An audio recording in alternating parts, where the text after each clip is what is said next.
Hey guys! Okay, today we are going to be talking with Joe, who runs ebithouse.com. He is on Skype with me right now, so you guys are seeing my video, but you'll hear his voice. Alright, Joe. Alright, how's it going, guys? Thank you, Jack. Thank you for inviting me on your channel. No worries, I'm always looking for more content. Right, exactly. Especially when it has, something to do with drop shipping, because I know that's, your main thing right now until you start making your video games. Yeah. Yeah. So eBitHouse, it's an electronic bidding house, and basically we have two selling platforms, which one is auction and the other one is buy it now, just like eBay. And what's really cool about ebithouse.com is the users can sign up for free. They can open up a free store, and we only charge a 3% final value fee after your item sells.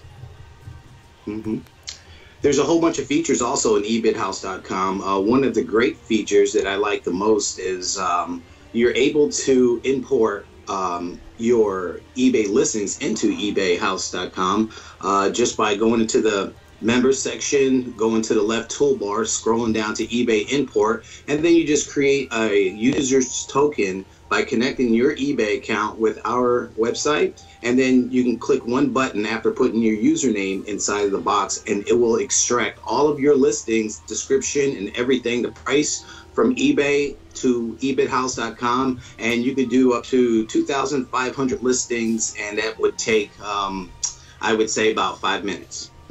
Nice. So it's just another way to kind of monetize your existing eBay store. Exactly. I like looking at it as like a cross promotion type of thing, you know, because when you get a sell from ebithouse.com, instead of paying, 10% and, PayPal fees, eBay final value fees, you're pretty much just paying the 3% final value fee that we charge and your PayPal fee. Because we are connected with PayPal.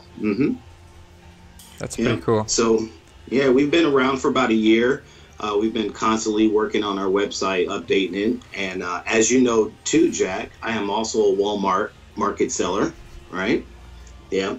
So that's been going quite well. And that's another business that I do. That's actually, I'd love to ask you more about that, because I've never talked to somebody who sells on Walmart. So you're one of the, people can buy your products on Walmart.com.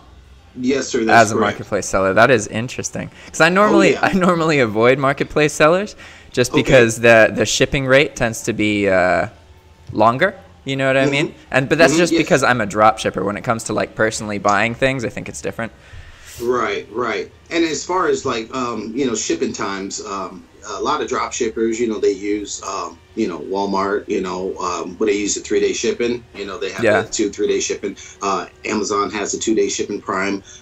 So they can get their item, to that person quicker. But as far as when you're a Walmart market seller, they're not really on you as bad. You know what I mean? The only thing that they're really on you for is having the actual product in hand. It has to be, in your warehouse, not drop ship.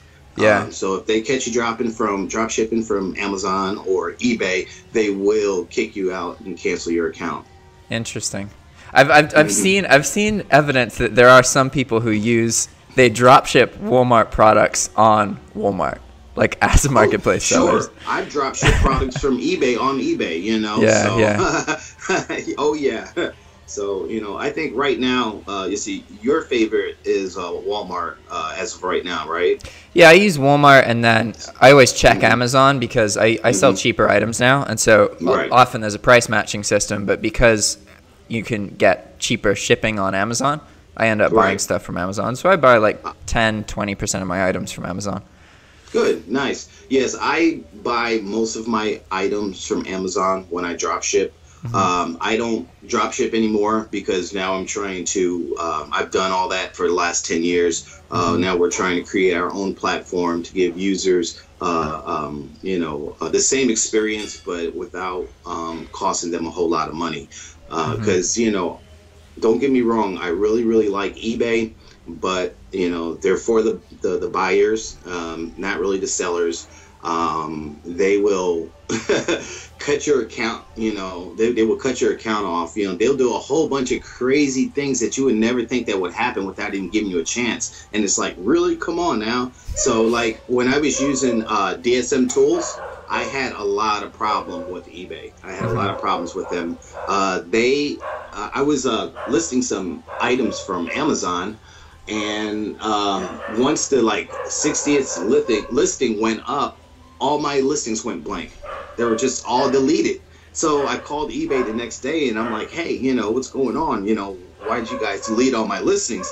And they were like, oh, well, you know, they were giving me this long, like, they said, we thought your account got compromised. That's what they told me. Yeah. And I'm like, yeah, it's typically no. because there's some flag and they think it's fraud. Because what people will do is they'll start some kind of drop shipping store, and then they'll rack up all of the sales, and they're using fraudulent information, and so then they just run with the money, and then eBay and PayPal gets, you know, eBay has to deal with irate customers from that, and then PayPal has to deal with the fact that, you know, they just lost thousands of dollars. That is true. That is true. I've never had a problem though with PayPal. Actually, no, I did a long time ago, but that was years ago. Yeah, if someone, you know, has a problem though, say if they got scammed on eBay, I mean, they can just go and settle it with PayPal and get their money back right away. I mean, yeah. Am I correct? You know, so, you know, it's no huge thing for eBay just to shut down people's accounts because they're trying to drop ship, you know? Now the crazy thing about it is there's people like you who does it in bulk format, and they love you to death because I paid ridiculous amounts. eBay, you're feeding the beast, you know. I think that's why I've been able to get away with stuff. That is why. I've been watching your videos, and I'm like, oh yeah, they let him do it, but they didn't let me do it. What's this? No, but I know exactly what it is. You know, I don't even have a store. I was just like, you know, using the free listings and just, you know, messing around over the winter time, making a couple extra bucks or, you know, what have you. Yeah. But I've done the drop shipping thing for a long time.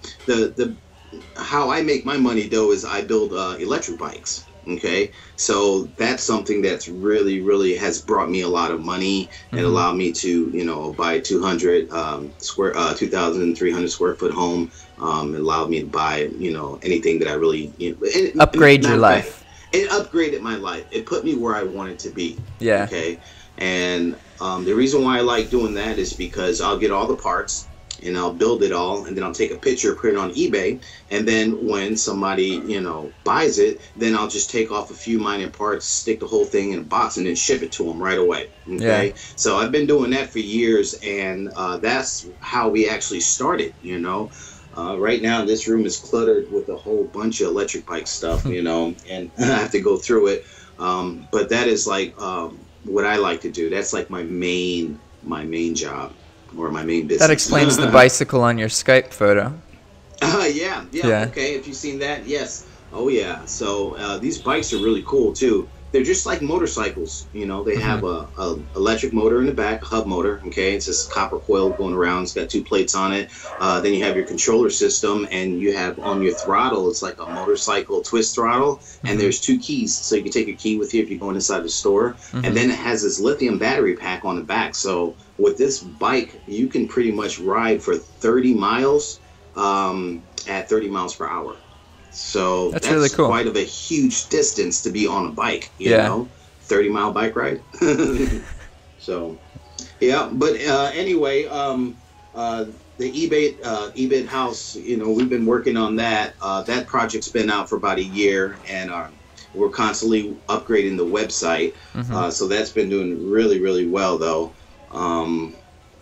So I'm trying to get more products, though, on Walmart.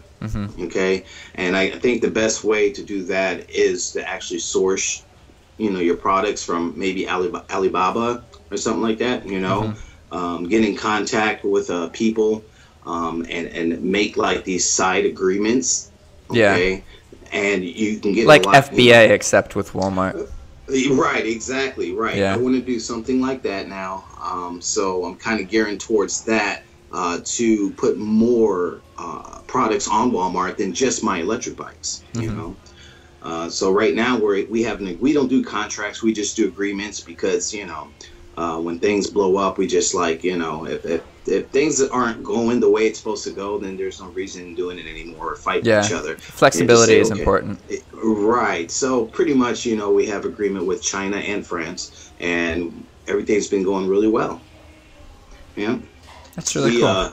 Yeah, we get our wholesale products from China, and basically, I do a whole slew of things. What we do with China is we have a warehouse where we house their returns. Okay, so basically, instead of sending something heavy from the United States back to China, see, that's the thing that gets me. It's cheap to send for China to send us something, but when we try to send them something, it costs a lot of money. Yeah. So I said, hey, why don't you guys just go ahead and send your returns of, you know, somebody says, I just don't want it, you know, it's brand new. They send it to me, you know, all I have to do is repackage it pretty much and then sell it to someone else, and then they don't have to, you know, China doesn't have to pay $200 for that shipping. Yeah. You understand? Okay. Yeah. And what's cool about it too is they send me bulk. They send me bulk supply where when they get orders in the United States, they will send the order to me. I will ship the order out, and then they pay me 15% of whatever that order cost them. Whatever they made from it. Yes, and they pay me once a month, you know. So I've been doing a lot of things. Actually, I want to build a nice, you know, a bigger storage, you know, house on my property. And the thing is, though, is when you do something like that, you can't just say, oh, it sounds like a great idea, I'm going to go ahead and do that. And then you take, you know, their products, you know, and you stick them in your garage. But see, the condensation and everything, you know, from night and day. And next thing you know, you give it a couple of weeks to a month, things will start rusting, right? Yeah. Like metal parts and stuff like that. Adhesives start to lose their stickiness. All sorts of stuff. Exactly. So it has to be a well-maintained, good temperature. You have to have heating, cooling in there all year round.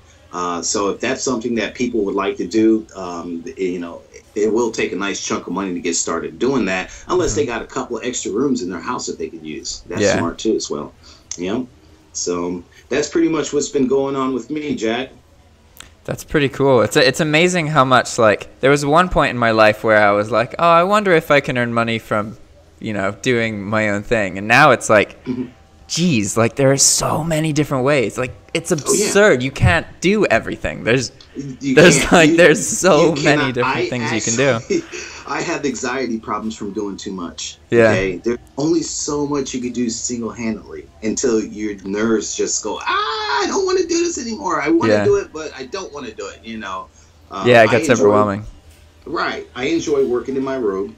And that's what I do. I'll get up in the morning, you know, brush my teeth, have my coffee, and in my robe, I'll start building bikes. You know what I'm saying? I have my own private property, so, you know, summertime, it's beautiful. But now, you know, I asked my girlfriend, I said, hey, this is getting too hard on me. I was like, you're going to have to help me, baby. You know, and she goes, okay. And she has no problems helping me, but she wants to do the you know, book work, the bookkeeping and, you know, invoices and all that stuff. And I'm like, okay, that's fine. At least that's one burden. Whatever she enjoys. Right. But the thing is, I'm over her. Like I'm looking over like, you know, I don't want her to mess up because I don't want to get mad at her. You know, if I screw something up, I know I can eat it. But if she screws something up, it might end our relationship. No, I'm just joking. But I would be really upset. But I'm trying to pace myself to where, you know, I try to listen to other people's ideas, you know, and that's what actually helped me. You know, I was watching a YouTube video about marketing and, you know, drop shipping, and they said, you know, if you can get help, get help. You can't do it all your time. You know, do it by yourself all the time, and always be open and, you know, to other people's definitely ideas. Important. Right, exactly. You know, because we are living in 2018 now, and this is not 2000. This is not 1990 anymore. I mean, back in 1990, Jack, it was simple to make money, easy to make money online. But now, you know, there's so many stipulations and stuff that you have to go through, hoops and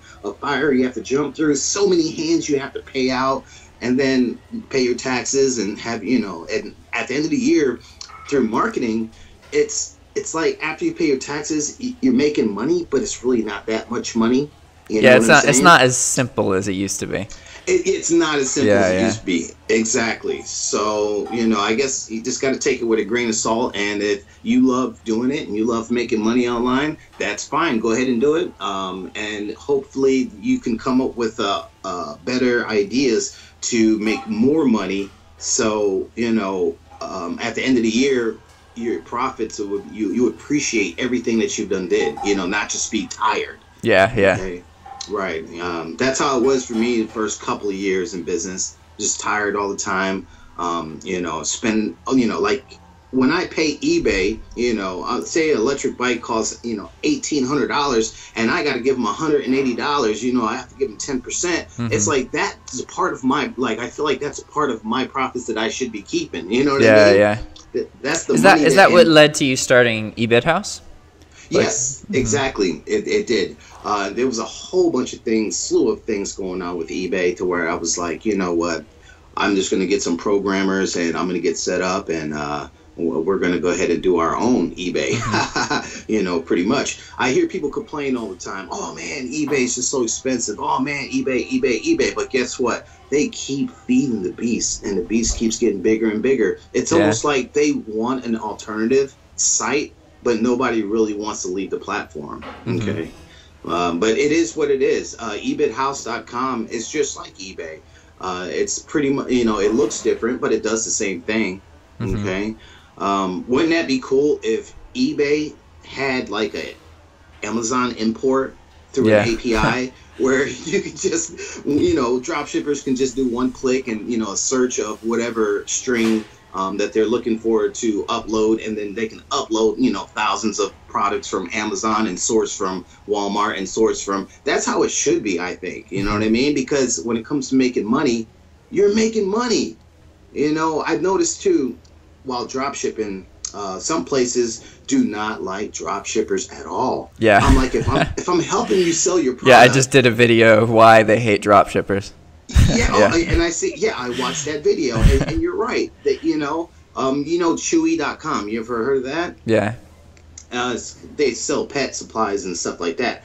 If you guys got animals, or go to Chewy.com. Their prices are great, very, very inexpensive, and their advertising is superb. Like whoever does their marketing, they do a really good job because when Chewy first came out, you know, it was unheard of. But then all of a sudden, I started seeing commercials on TV and everything. And then when I went to their website, I noticed how cheap that their products was that I figured I would drop ship their products, you know. Yeah. And it went good for a little while until they caught on to what I was doing. Yeah. And once I called them, they pretty much canceled a couple of my orders, and I called them back, and they were like, yeah, we, you know, really don't want drop shippers to ship our items. And I was like, well, why? You know, and they were like, well, we just want everybody to be able to. We don't really understand what drop shipping is, so.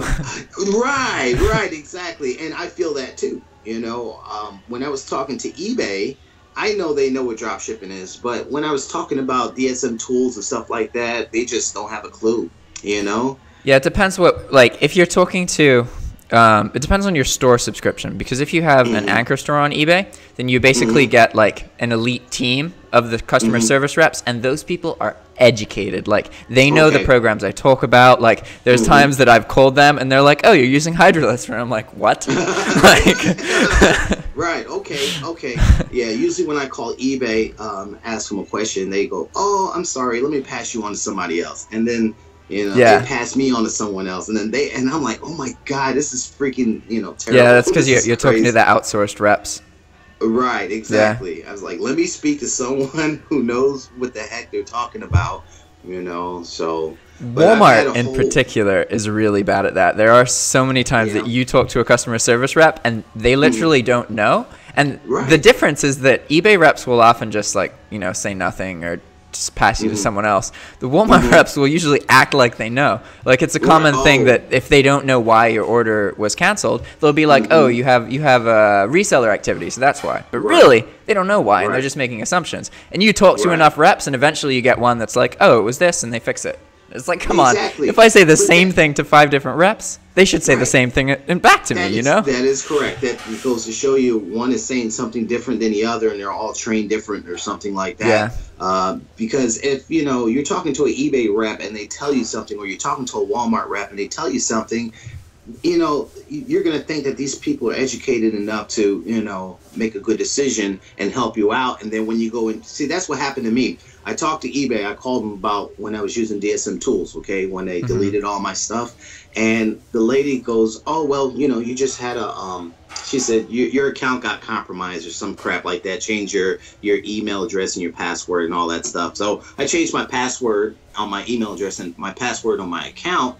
And then I said, okay, what about the listings that were already up? You know, because I had like 50, 60 listings already up. She goes, oh, just go ahead and relist them. That's fine. And I'm like, okay, so you're just giving me the approval to use DSM Tools, right? And so the next day, Jack, that's when I uploaded the other 50, 60, and then they deleted them. And then that's when the next day after that, I called them. It's like, hey, what's going on? And they told me, hey, you know, you can't do that, you know. I said, I can't drop ship? And they were like, no. I was like, what? And, you know, I seen in one of your videos, you went up there and it said something about it was okay to drop ship on eBay. Isn't that correct? eBay, I can actually, I have the screen being shared right now, so let me go to eBay's. If you Google eBay product sourcing, it brings up a section from eBay's About page. So this is eBay itself.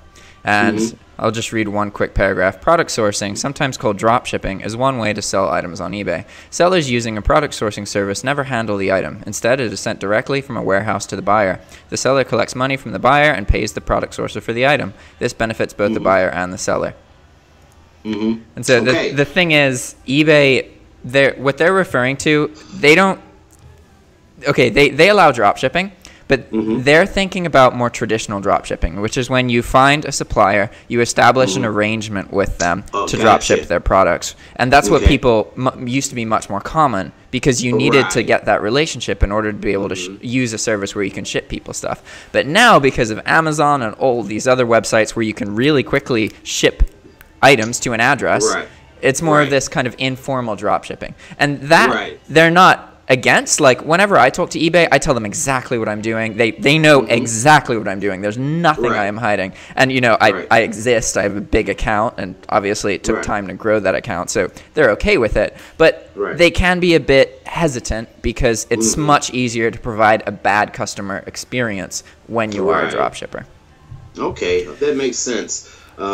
With that same experience that I was having, talking to the sales rep and yada yada, and they ended up, you know, deleting my items. I called them a second time and I told them, I said, so why did you guys delete my items? It's the sales rep, you know, the eBay rep told me that it was okay for me to re-upload my items. And she goes, well, let me pass you to someone else. So it took a little while. So the lady gets on the phone, and you know what she tells me, Jack?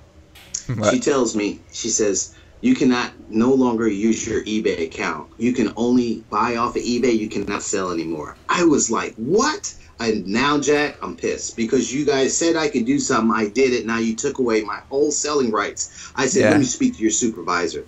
And then she got quiet. She put her supervisor on the phone. I told her supervisor, I said, what is this that I cannot sell anymore? I could just buy. She goes, oh, well, your account, this and that. And I said, well, ma'am, I called eBay and I asked them for directions of, you know, what I should do and what I can do. And they told me that this was all right. So that's why I did it. I said, this is my second account. My main primary account is for my electric bikes. I said, that's connected to, you know, my website that I, you know, build. And she was like, oh, you build stuff and you sell it? I'm like, yeah. She goes, oh, okay. And her name was Angel too, I remember. And she goes, okay, well, I'm going to go ahead and reinstate your account. I'm not 100% that I can do this. And I said, well, if your name is Angel, then I hope that you can do it, because then you'll really be an angel, you know. And I kind of, you know, sweet talked her a little bit, but it did work. It did work. I got right back on there, and I was able to list some more of my electric bikes, and I was like, it was like a big load lifted off my chest. So just imagine all the runaround they're giving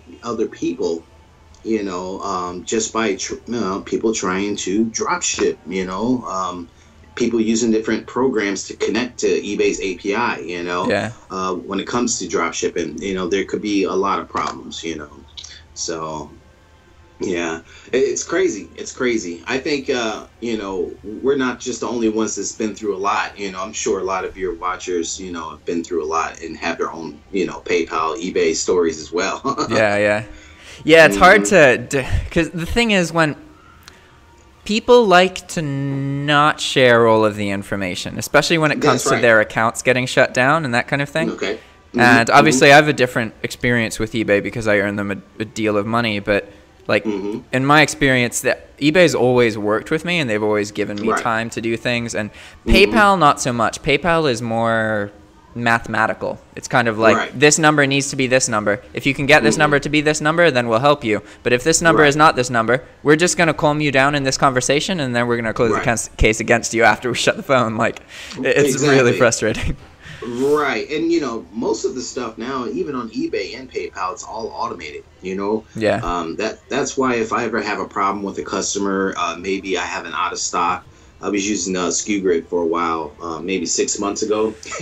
And I know you're like a SKU Grid master by now, but that's when I was using Hydra. And I had I put up some listings, and basically with Screw did what Screw I'm sorry, I'm getting all tired. What it did was it took my listings and it kept repricing it, like it kept making them cheaper. You know what I mean? And I was like, oh my God, I watched all your videos. I watched a lot of other videos on, you know, how to get it together, but it really made me upset, like really made me mad, because people who were, you know, and that's another thing about eBay. These people, they see that they're going to get like $20 off of a product or something, and they know that you messed up. Dude, yeah, they're just going to buy it. Yeah. Yeah, and then they'll hold it against you. Yeah. And then, you know, when you tell them you can't send it to them, they act like you're trying to kill them or kill one of their family members off, you know, and it's like, oh my God. So, you know, I got rid of SKU Grid and I got rid of Hydra. But actually, when I was using Hydra on eBay and I had a whole bunch of listings, I've never had any problems with them. I just think right now they're trying to crack down on drop shippers that are just getting started. That's doing the, you know, drop shipping from Amazon to, you know, Walmart, and you know, from Amazon from Walmart. I think they're trying to kind of cut some of that out, because they're not doing it the traditional way, as you were saying earlier. Yeah. You know, I think a lot of it has to do with your confidence, your charisma, and your ability to talk on a phone. Because what happens is a lot of like new drop shippers come into it, and they're sketchy. And drop shipping isn't sketchy as long as you're straight up about what you're doing. And the thing is that these reps hear that hesitation. They sense that the person is new and they don't know what they're doing, and so they're going to discourage them from drop shipping, because they're going to give bad experiences to buyers. But as long as you have a plan and you are confident and you're charismatic and you talk to the eBay rep like you know what you're doing, they'll work with you. Like, there's times working on other accounts that I haven't paid eBay a bunch of money. I've gotten limit increases without getting a single sale, just because I have a plan and I can talk and I know what I'm doing, you know. And it's more about your ability to kind of comfort the rep and have them feel like, you know, you got a plan, than it is what you're actually doing. Right. That, you know, and that is the biggest part of it. You know, that's the biggest part of all, is communication. If you know, have your goals set and you know exactly, you know, how you want to execute them, then yes, it's you know, easier to talk to the eBay reps.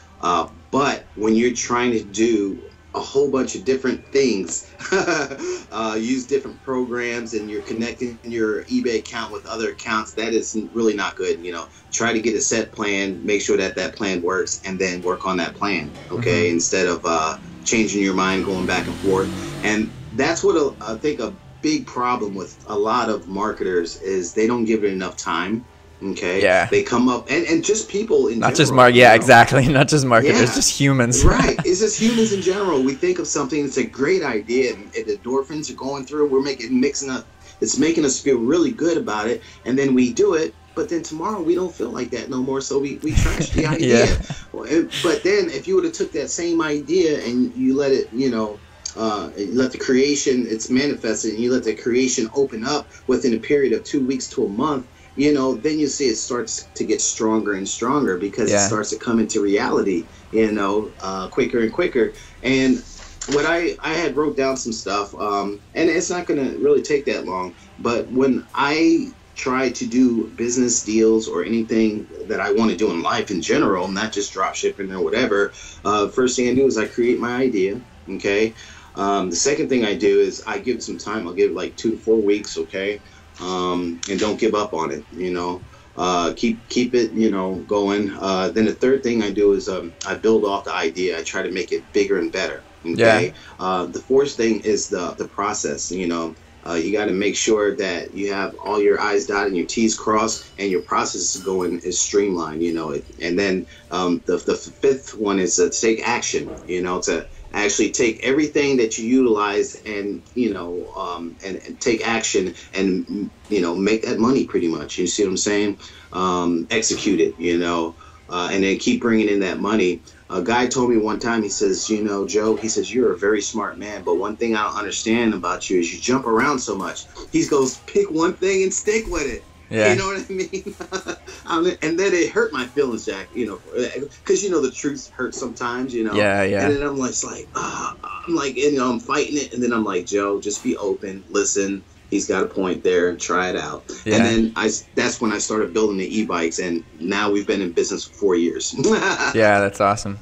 Mm-hmm. There's definitely something about working with your hands to create something. That's one of the things I'm going to do when I get back in the States is get. I used to mod original Game Boys, so I'd add a backlight and then sell them on eBay. But I want to start doing that now that I have a YouTube audience. The thing is, there's not too many people who are buying backlit Game Boys from eBay, but there are people who will want to support me, and they like Game Boys. You know, Nintendo influenced tons of people, so I'll be able to make a website and sell that. But there's just something about like getting parts and then working with those parts to create a product, and then it's just fun. Like, it's a great feeling, and that's why God gave us hands so we can create, help us create. And you know, as far as video games is, I have a game room here, you know, in my house. So, you know, I really love games. I have a Pandora's Box. You ever heard of that? Vaguely. Okay, basically, it's like how can I say? It's like a tabletop arcade system with the arcade style joysticks, and it has like this, I think, Ryu from Street Fighter in the middle, and it has 6 buttons on it, just like an arcade machine, but you hook it up through HDMI to your television. And this one, I think this one has like 900 games, you know, preloaded in it. Okay, so that one's pretty cool. That's Pandora's Box. And since I have a PS4, I just bought the PlayStation headset, the VR. You ever try that out? No, I have never done any virtual reality stuff. That is really cool. I know, like, you like RPG games and stuff like that. You know, just imagine a RPG game in virtual reality. Yeah, it's 360 crazy. degrees looking around you. That would be bad, man. Yeah. Oh yeah. Yeah. That's pretty cool. Yeah, so, you know, that's just a couple of things about me, you know, things I like to do. I remember when the PlayStation, you ever, well, I probably shouldn't say that. But yeah, I had a lot of fun taking apart systems and, you know, making them better. Yeah, you can talk about mods. That's fine. Yeah. Well, I'm in Nicaragua right now, right? And if you go into the market, like, they don't have consoles that aren't modded here. They have they have consoles that are modded, and then they just have these like just piles and piles of burnt discs and DVDs. Oh my God, that's right. Yeah, and they sell them for like 20 cords, which is 60 cents. Right. Wow. I remember they said probably about 10. I don't know. It was probably longer than that. I don't know. But they said that the #1 best-selling product in another country was the Lion King DVD. So just think about that. Somebody took one, I guess, Walt Disney, you know, cartoon and made hundreds of thousands of copies of it and literally got rich. You know what I mean? But here in the U.S., of course, it's kind of hard, you know. Yeah, it's like, much more controlled. They don't like that. Yeah, especially when your sister works for Homeland Security. You know what I'm saying? It's like, wait a minute, because you know you get that screen in the video game pops up and says, "Do not, you know, duplicate whatever Homeland Security this and that." Yeah, I'm talking about my sister, and she's watching over my shoulder, so I definitely can't burn any games or movies or anything like that. But those were the good old days. Those were like the early '90s, you know. when that stuff was fun. You know, I was a lot younger. Yeah, that's one thing that's interesting about foreign countries is that now that I've been more in Nicaragua, I understand that like there's some opportunities in the States that existed in like the late 90s, early 2000s that no longer exist, and I thought they were gone, but. Right. Going to some countries is like going back in time, and it's interesting how like those opportunities still exist. Like for example, an example of that is Facebook marketing in the States. It's useful, but it's not as efficient as it used to be. You used to be able to pay a relatively small amount of money and get good results, right? And whereas now you have to pay a lot more. Ads are more expensive. The results aren't as good. But in a country like Nicaragua, where people haven't started really using online marketing to its fullest extent, like a lot of people here still pay for billboards and that kind of thing. You buy ads here targeted to Nicaragua, and it's really cheap and does really, really well because it still hasn't gotten to that point where it's crowded. And it's fascinating that by changing your geographical location, you're almost traveling back in time. Like, wow, that makes a lot of sense too. That makes a lot of sense. You know, and I guess too, people like Facebook and Google, they kind of get greedy after a while, because once they're bringing in all this money and then the money kind of slows down or dips a little bit, they're like, oh, and they start freaking out. So now they have to start charging more for this and for that, you know, to you know, do whatever they have to do. But I think, I'm not too sure. I used to do Facebook advertising. Don't they? Isn't it just like Google to where's, you know, like say it depends on how much you put your primary bid is. Say like you want to do 50 cents and then somebody else bids $1, their ad would be shown before your ad would be. Yeah. Isn't it? Yeah. See, and to me, I think that's crazy. You know, if I pay this much money, I should have this many ads to be shown, okay? And everything should be divided up equally. How hard is that? You know, but they play this money game. That's why I quit doing Google AdSense, you know, or Google AdWords or whatever. I quit messing with that because, you know, here it is. Oh, you know, somebody is bidding more money than you. So here it is. You're going to show my ad at 3 o'clock in the morning, but you're going to show their ad at, you know, 8 o'clock in the evening. No, no. You know, just because they bid 20 cents more money talks. I know. And see, that's the reason, Jack. That's the problem. Is money talks, and we have a whole bunch of people that are just greedy these days, man.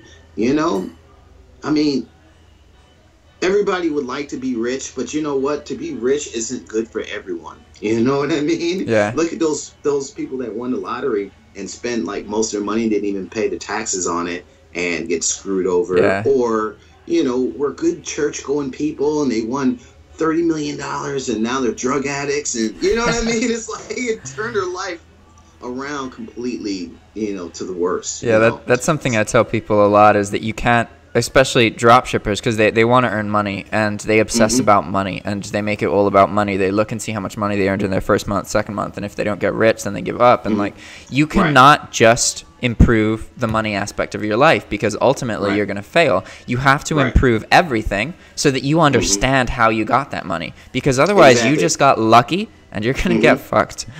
Yeah, definitely. And this is true enough. All the things that we're going into right now and that we're doing is just a lesson to us, you know. So it really doesn't matter if, you know, this isn't the big one, you know what I mean? Because everything that we do, we go through an experience, okay? And we're going through an experience for a reason.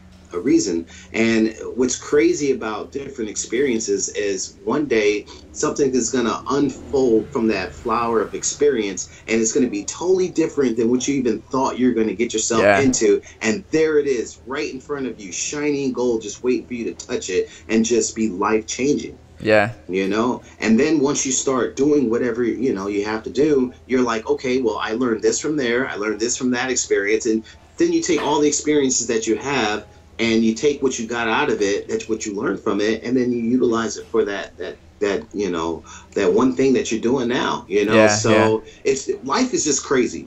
It's just crazy, you know. So that's why I said earlier, no matter what kind of plan you have, stick with it for a while. Give it 2 weeks to a month. You know, make sure, you know, that you can actually it won't execute if you don't, you know, if you just give up on it really fast. You know, if we just, you know, throw down our toys and go home, we're not going to have any friends, are we? Yeah. Right. You know, sometimes you have to, okay, you know, compromise with people. And that's why I said earlier, we have to listen to each other and learn from each other, you know? So yeah, success is less about having a great idea and more about being able to regularly work on something over a long period of time. That's right, exactly, and that's how you turn into a professional, you know, and that's how you gain a bunch of knowledge, and then one day, you know, maybe you can start teaching other people what you do, you know, yeah. So all right, I want to start wrapping this up, and just to end, I want to just remind people again about ebithouse.com, and then imagine that you're a person who runs an eBay store, whether you're drop shipping or physical selling. You have this eBay store, so you can basically clone the store on ebithouse.com, right? That is absolutely correct. Let's talk again about how exactly, like, think about it from a person who doesn't know what eBithouse is. How do they go about doing that? I know you said this earlier, but just to be redundant. No, I can repeat it. That's fine. Okay, just go to ebithouse.com, sign up for free, go into your members area, click on that. You look on the left side, there's a toolbar, okay? And you scroll all the way down to the bottom, and it'll say eBay import. So then you click on that, and then you'll go to another screen, and the screen will say, type in your, actually the screen will be like, retrieve an eBay token. Okay? Yeah, actually got a link into so yes, eBay. Exactly. And then after you link your eBithouse account to your eBay account, then you could just type in your eBay screen name, whatever your username is, and then click enter, and then it will just start importing all of your listings. And if you have, like, say only 200, 300 listings, that would only take like a minute and a half. I mean, it just does it so quick. That's cool. You know? And so it imports the photos, description, title, price, everything.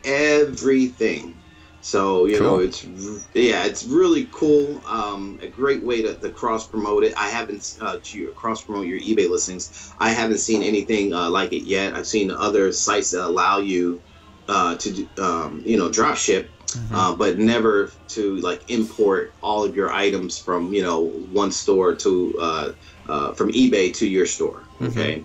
I'm sure it is out there, but I've never seen anything like that. And I think a lot of people it's hard to be aware of absolutely everything. The internet is infinite. That is true.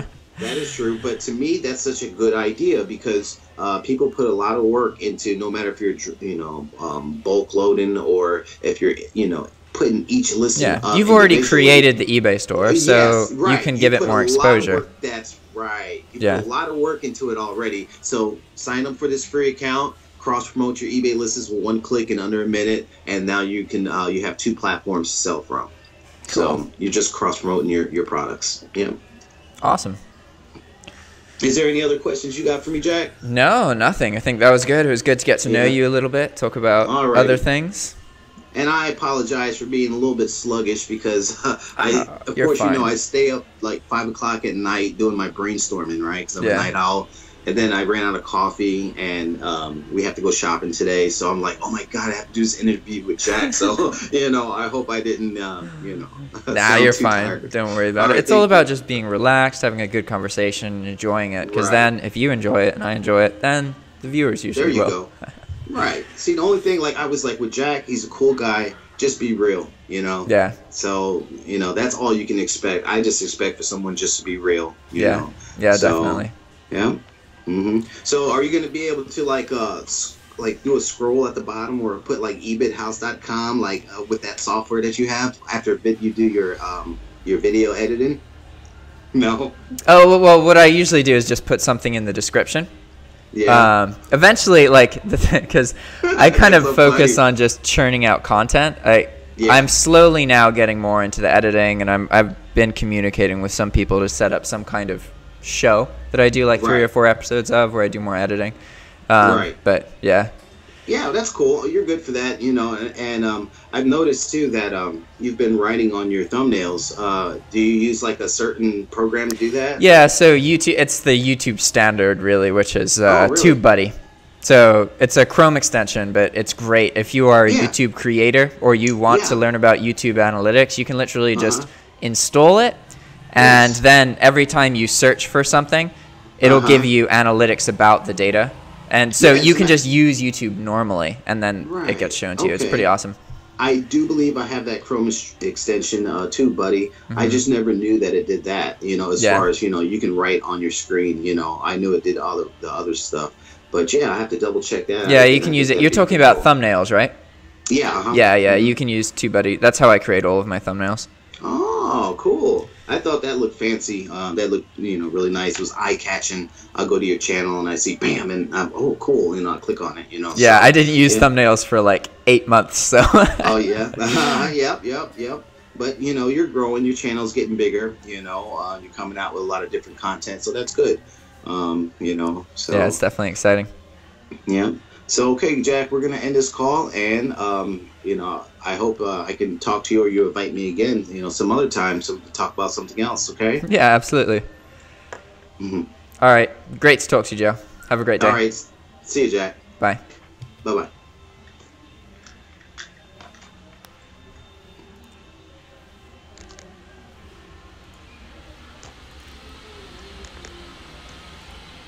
Woohoo!